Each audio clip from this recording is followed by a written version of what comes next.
और हेलो बच्चों, आज की क्लास में हम लोग पीरियोडिक टेबल का एक बहुत ही most important topic ionisation energy देखने वाले हैं बच्चों। तो आज की क्लास में मैं आयोनाइजेशन एनर्जी के बारे में पढ़ाऊंगा और जितने भी क्वेश्चन बन सकते हैं इस टॉपिक के रिगार्डिंग मैं आपको बताऊंगा। ठीक है बच्चों, तो चलो स्टार्ट करते हैं। अब देखो बच्चों, आज की जो क्लास है ना उसमें हम लोग मेनली जो टॉपिक्स पे बात करने वाले हैं वो ये है। डेफिनेशन ऑफ आयोनाइजेशन एनर्जी सबसे पहले हम डिस्कस करेंगे क्या होता है ना। उसके बाद हम लोग ये देखेंगे कि किन किन फैक्टर्स पे आयोनाइजेशन एनर्जी डिपेंड करता है। ठीक है। उसके बाद हम लोग मॉडर्न पीरियोडिक टेबल में आयोनाइजेशन एनर्जी का क्या जनरल ट्रेंड है वो देखेंगे। उसके बाद आयोनाइजेशन एनर्जी से रिलेटेड हम लोग सवाल करेंगे। ठीक है बच्चों, तो चलो सबसे पहले स्टार्ट अपना डेफिनेशन से करते हैं आयोनाइजेशन एनर्जी का। देखो, सबसे पहले आयोनाइजेशन एनर्जी को आयोनाइजेशन एंथैल्पी के नाम से भी जानते हैं और आयोनाइजेशन पोटेंशियल के भी नाम से जानते हैं। तो बच्चों ये समझना है कि आयोनाइजेशन एनर्जी होता क्या। सबसे पहले ये बताओ, कोई भी एटम को जब तुम हीट करोगे तो क्या होगा। कोई भी एटम को जब हीट करोगे तो क्या होगा। एटम के जो इलेक्ट्रॉन्स हैं वो लोअर ऑर्बिट से हायर ऑर्बिट पे जाएंगे, क्योंकि उसकी एनर्जी बढ़ेगी तो लोअर से हायर ऑर्बिट में जाएंगे। ठीक है बच्चों, हम चाहते क्या है, कोई भी एटम को हीट किया, कोई भी एटम को हीट किया तो हीट करने की वजह से जो इलेक्ट्रॉन बाहर निकला, यानी एक इलेक्ट्रॉन को बाहर निकालने के लिए जो अमाउंट ऑफ हीट हम सप्लाई कर रहे हैं, उसी अमाउंट ऑफ हीट जो सप्लाई कर रहे हैं उसी को हम लोग बोलते हैं आयोनाइजेशन एनर्जी। बट आपको ये चीज ध्यान रखना है, जो एटम आपने ले रखा है ना वो एटम किस स्टेट में होना चाहिए। वो आपका पहली बात तो आइसोलेटेड स्टेट में होना चाहिए बच्चों। किस स्टेट में होना चाहिए, आइसोलेटेड स्टेट में होना चाहिए। मतलब ये समझिए कि एक एटम है, एक एटम है वो आइसोलेटेड स्टेट में है। कौन से स्टेट में है, आइसोलेटेड स्टेट में। और दूसरी बात गैसियस स्टेट में है। तो आइसोलेटेड स्टेट में है और गैसियस स्टेट में है। अब उस एटम से आपको एक इलेक्ट्रॉन निकालना है, तो एक इलेक्ट्रॉन को निकालने के लिए जो हीट आप सप्लाई करोगे, जो हीट दोगे, उसी को हम लोग आयोनाइजेशन एनर्जी बोलते हैं। ठीक है बच्चों, ठीक है। तो इसको एक समझते हैं, इसको डायग्राम से, डायग्राम से हम लोग समझ लेते हैं इसको। ठीक है, चलो।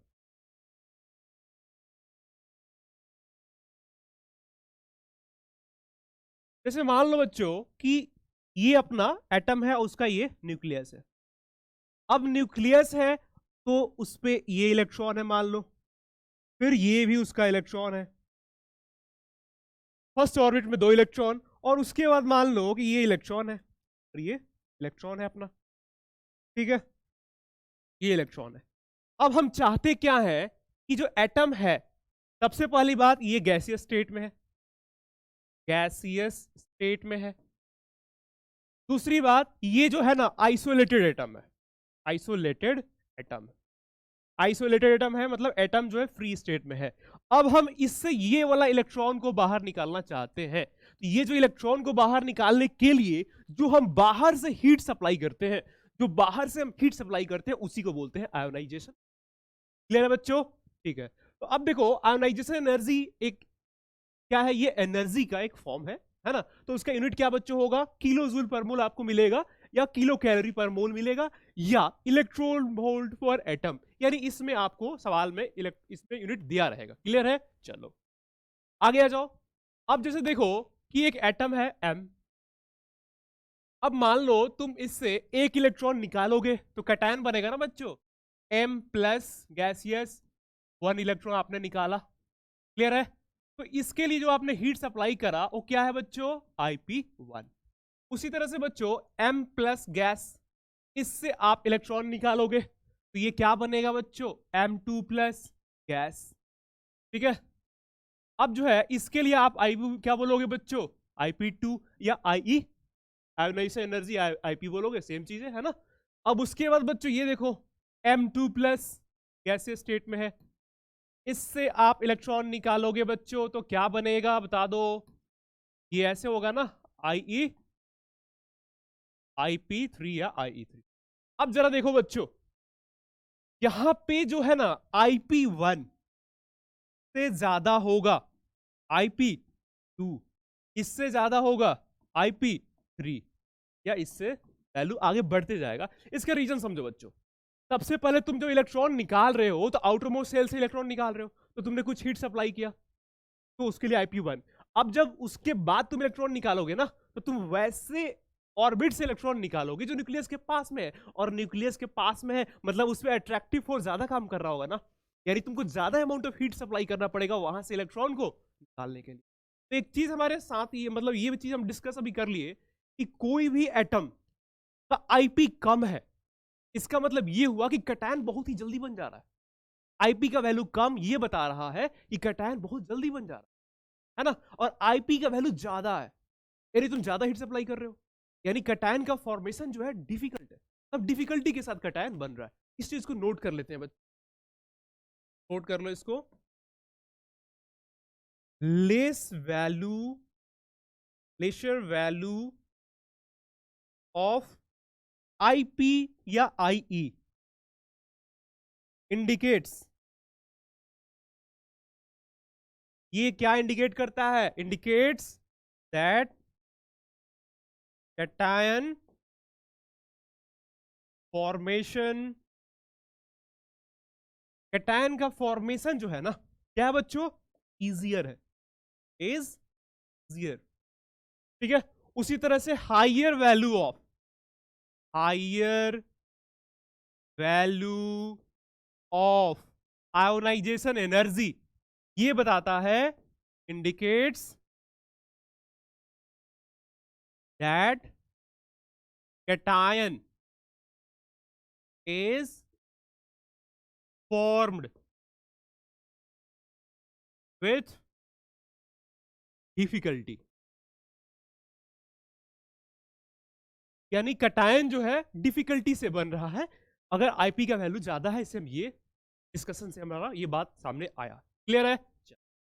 अब बच्चों ये हम देखते हैं कि आयोनाइजेशन एनर्जी जो है ना किन किन फैक्टर्स पे डिपेंड करता है, एक एक करके सबके बारे में बात करें, ठीक है। चलो, तो सबसे पहला फैक्टर है कि आयोनाइजेशन एनर्जी साइज पे कैसे डिपेंड करता है, ठीक है। तो एक चीज ध्यान रखना बच्चों कि आयोनाइजेशन एनर्जी जो होता है ना हमेशा inversely proportional to size of the atom, ठीक है।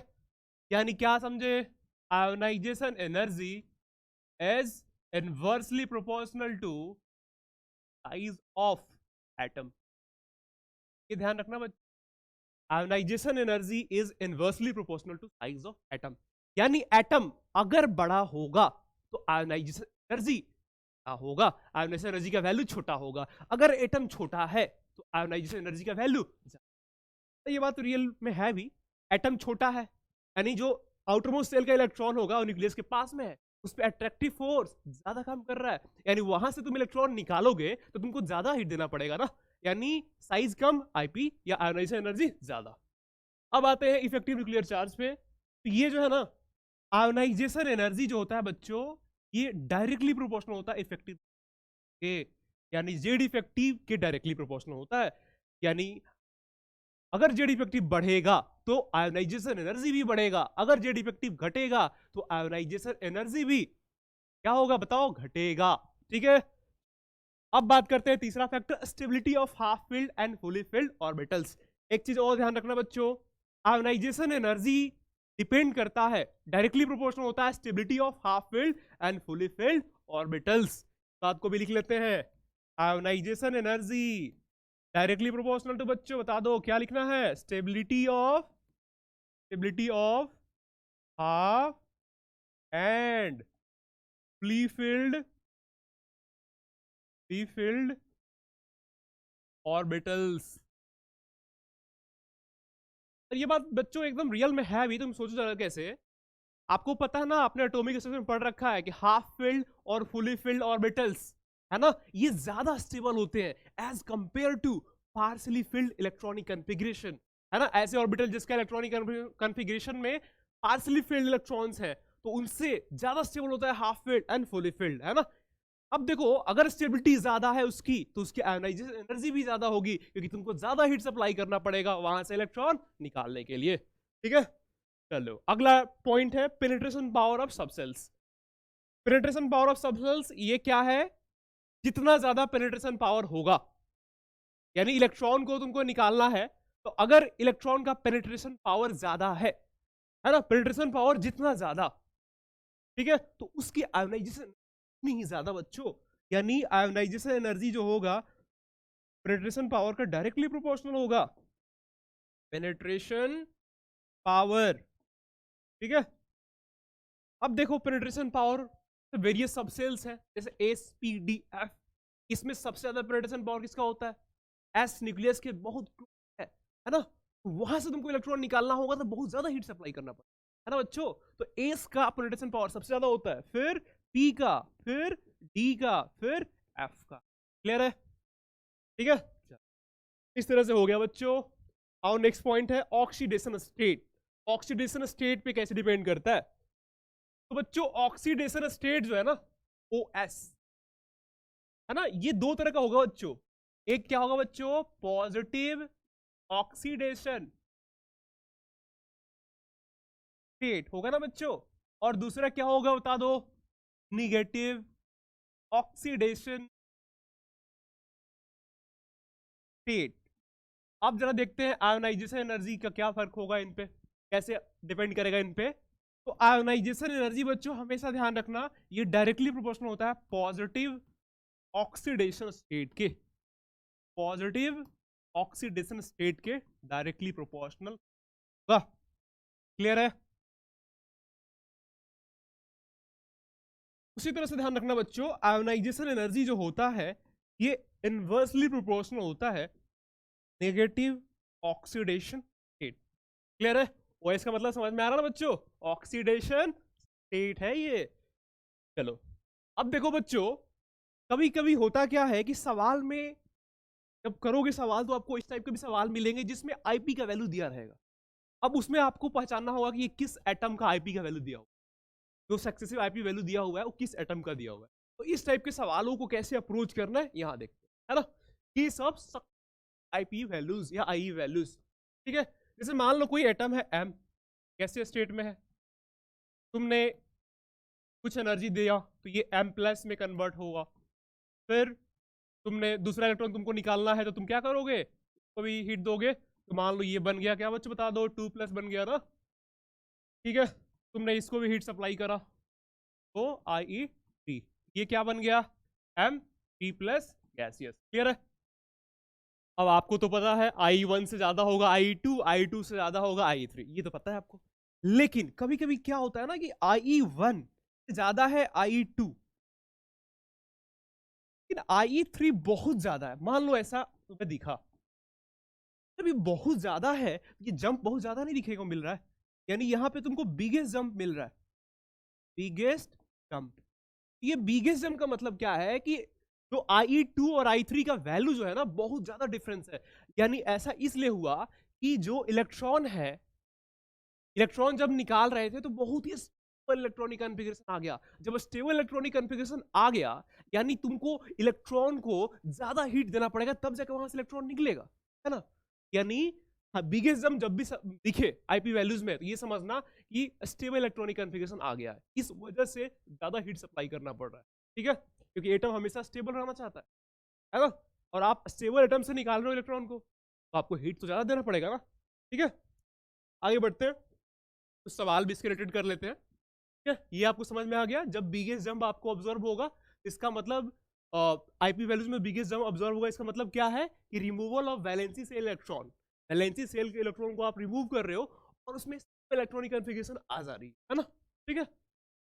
आते हैं कुछ सवाल पे, तो मान लो यही एक सवाल है, कंसेक्यूटिव आईई वैल्यूज दिया हुआ एक एलिमेंट का, IP1, IP2, IP3, IP4, ठीक है। अब बताना है कौन सा एलिमेंट हो सकता है, मोस्ट लाइकली एलिमेंट कौन सा हो सकता है। सबसे पहले देखो ये जो आईपी का डिफरेंस है, ये डिफरेंस कितने के है बच्चों? आईपी का डिफरेंस देखो 714 का डिफरेंस है, 714। इसमें बताओ कितने का डिफरेंस है, कितने का डिफरेंस, और इसमें कितना डिफरेंस है बता दो? ये कितना 1 और ये 6 और ये 161 का डिफरेंस। देखो बच्चों IP1 और 2 में जो डिफरेंस आ रहा है ना, ये डिफरेंस तो बहुत ज्यादा है, 714 इन कंपेरिजन टू, ठीक है। ये जो डिफरेंस है बहुत ज्यादा है, IP2 बहुत ज्यादा बिगेस्ट जंप आ गया, यानी वैलेंस सेल में जो इलेक्ट्रॉन रहा होगा एटम का एक, यानी जिस ऑप्शन में वैलेंस शेल में एक इलेक्ट्रॉन होगा वही हमारा आंसर होगा, यानी एलिमेंट वही पॉसिबल है। तो हीलियम के तो वैलेंस शेल में कितने इलेक्ट्रॉन, 2। मैग्नीशियम के वैलेंस शेल में कितने इलेक्ट्रॉन बता दो, 8 2, वैलेंस शेल में 2 इलेक्ट्रॉन है। और सोडियम के वैलेंस शेल में कितना इलेक्ट्रॉन, 1, यानी यही आंसर होने वाला है। अगला भी चेक कर लो, एल्यूमिनियम 13 होता है ना, 2 8 3 वैलेंस शेल में, यानी वैलेंस शेल में 1 वाला ही तुम्हारा आंसर होगा बच्चों, है ना, यानी sodium is the answer. Clear बच्चों, आ जाओ आगे। Which of the following is highest fourth ionization potential energy? अब देखो IP वैल्यू 4 मैक्सिमम है, IP वैल्यू 4 मैक्सिमम है, यानी जो इलेक्ट्रॉन होगा एटम में वैलेंस शेल में 3 ही इलेक्ट्रॉन होगा, तभी तो IP 4 मैक्सिमम आया हुआ है। यानी जिस क्वेश्चन मतलब जिस ऑप्शन में एटम के पास वैलेंस शेल में 3 इलेक्ट्रॉन होगा वही हमारा आंसर होगा। अब चेक कर लो, इसके वैलेंस शेल में कितना इलेक्ट्रॉन, वैलेंस शेल में 2 इलेक्ट्रॉन, इसके वैलेंस शेल में 3, और इसके वैलेंस शेल में 1, और इसके वैलेंस शेल में 8, है ना। ये है हम जो लिखे हुए हैं, ये वैलेंस शेल इलेक्ट्रॉन्स लिखे हुए हैं, यानी एल्यूमिनियम का 4th आयोनाइजेशन एनर्जी मैक्सिमम होगा। क्लियर बच्चों, आगे बढ़े ना। हेलो, अब देखो हम जनरल ट्रेंड की बात कर रहे हैं, मॉडर्न पीरियोडिक टेबल में जनरल ट्रेंड की बात कर रहे हैं। तो अब तो ये बात तुमको पता है ना कि अलोंग द पीरियड लेफ्ट से राइट जाते हैं तो जेड इफेक्टिव बढ़ता है, ठीक है। जेड इफेक्टिव बढ़ने की वजह से आयोनाइजेशन एनर्जी जो है अलोंग द पीरियड क्या होता है, बढ़ता है। बात को लिख लेते हैं, जनरली आयोनाइजेशन एनर्जी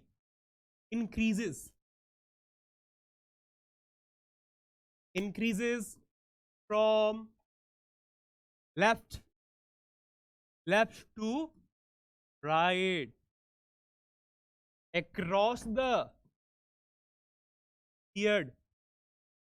पीरियड में लेफ्ट से राइट जाओगे तो आईपी का वैल्यू या आयोनाइजेशन एनर्जी का वैल्यू बढ़ेगा। रीजन क्या है बच्चों बता दो, रीजन है इंक्रीज इन क्या बच्चों, इफेक्टिव न्यूक्लियर चार्ज ना, यानी जेड इफेक्टिव बढ़ता है, इस वजह से आयोनाइजेशन एनर्जी भी बढ़ता है। क्लियर, आ जाओ डाउन द ग्रुप।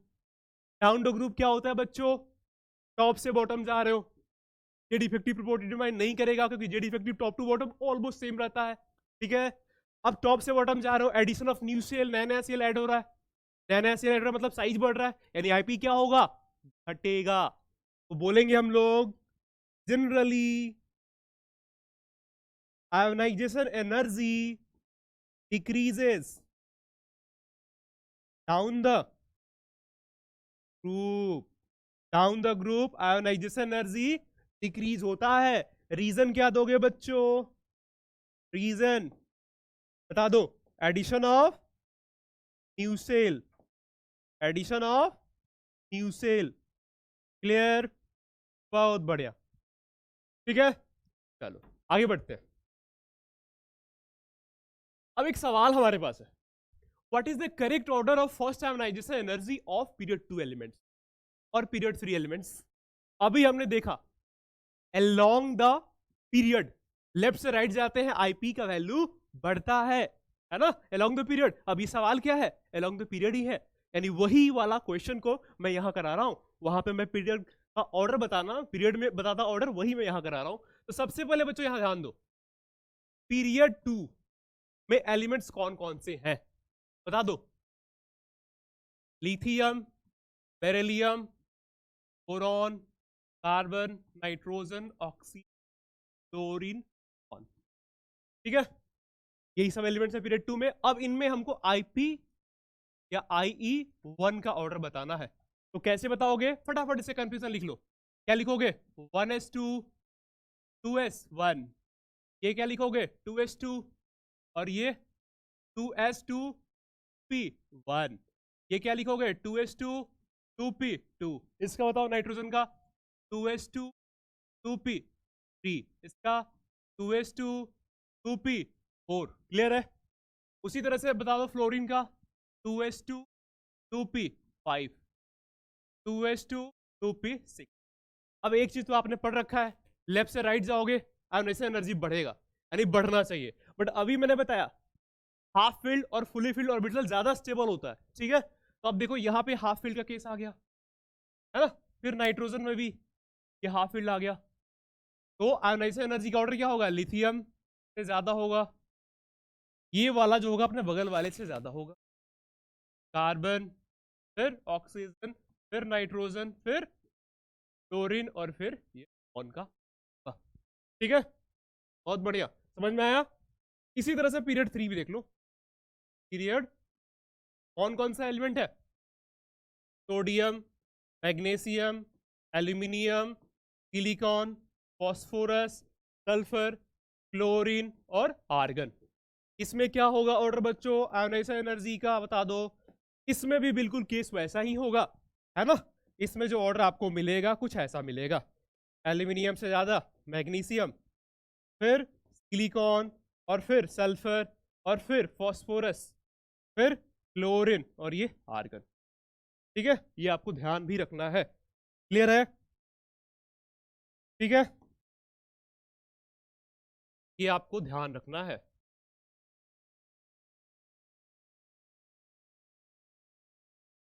ये ध्यान रखिए।